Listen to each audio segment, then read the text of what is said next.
प्रस्तुत श्लोक महर्षि वेद व्यास जी द्वारा रचित बहुत ही पावन पवित्र एवं अनुपम ग्रंथ श्रीमद् भगवत गीता के दूसरे अध्याय का 22वां श्लोक है।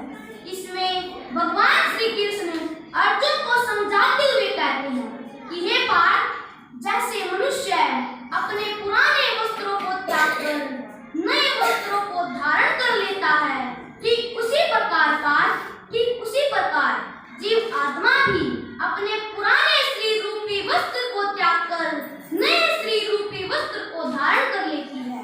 अर्थात कहीं पर किसी वृद्ध व्यक्ति की मृत्यु हो जाती है और कहीं पर किसी घर में कोई जातक उत्पन्न होता है या किसी घर में किसी पुत्र रत्न की प्राप्ति होती है।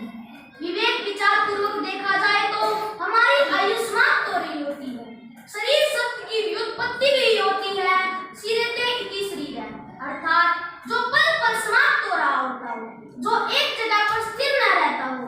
जैसे जवानी आने पर बालकपन मर जाता है और वृद्ध होने पर जवानी मर जाती है। लोग कहते हैं कि इसकी उम्र बढ़ रही है, लेकिन वास्तव में उसकी उम्र निरंतर समाप्ति की ओर अग्रसर हो रही होती है। यद्यपि पृथ्वी, अग्नि, जल, वायु तथा आकाश ये 5 तत्व हैं, लेकिन इस श्लोक में केवल 4 तत्वों का वर्णन किया गया है। इस श्लोक में 5वें आकाश तत्व का वर्णन नहीं किया गया है, क्योंकि आकाश तत्व में कोई भी क्रिया करने की शक्ति नहीं होती। श्रीमद् भगवत गीता का 2वां श्लोक, सुख दुखे समे कृत्वा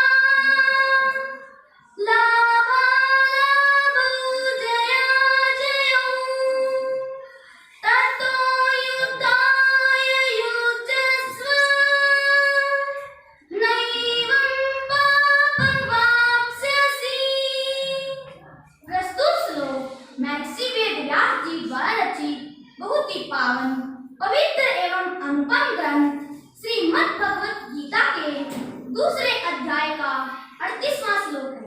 इसमें भगवान श्री कृष्ण अर्जुन को समझाते हुए कहते हैं कि हे पार्थ, सुख और दुख में, लाभ और हानि में, जय और पराजय में समान होकर के रहना सीखो।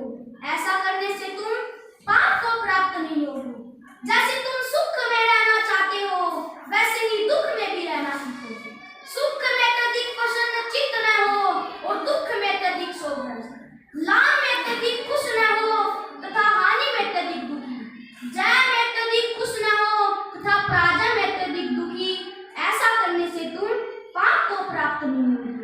श्रीमद् भगवत गीता का 3वां श्लोक,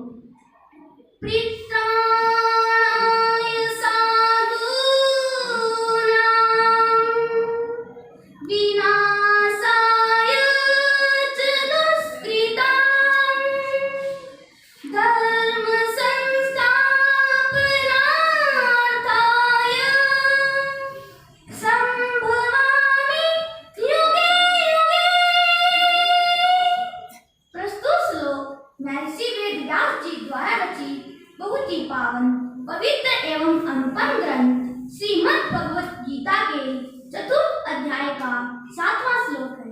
इसमें भगवान श्री कृष्ण अर्जुन को समझाते हुए कहते हैं कि हे पार्थ, साधु पुरुषों का उद्धार करने के लिए, पाप कर्म करने वालों का विनाश करने के लिए और धर्म की अच्छी तरह से स्थापना करने के लिए भगवान श्री कृष्ण इस युग में भिन्न रूपों में अवतार लेते हैं।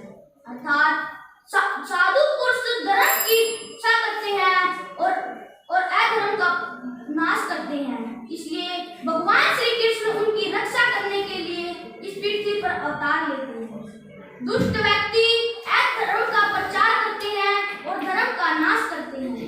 इसलिए भगवान श्री कृष्ण उनका विनाश करने के लिए इस पृथ्वी पर अवतार लेते हैं। अर्थात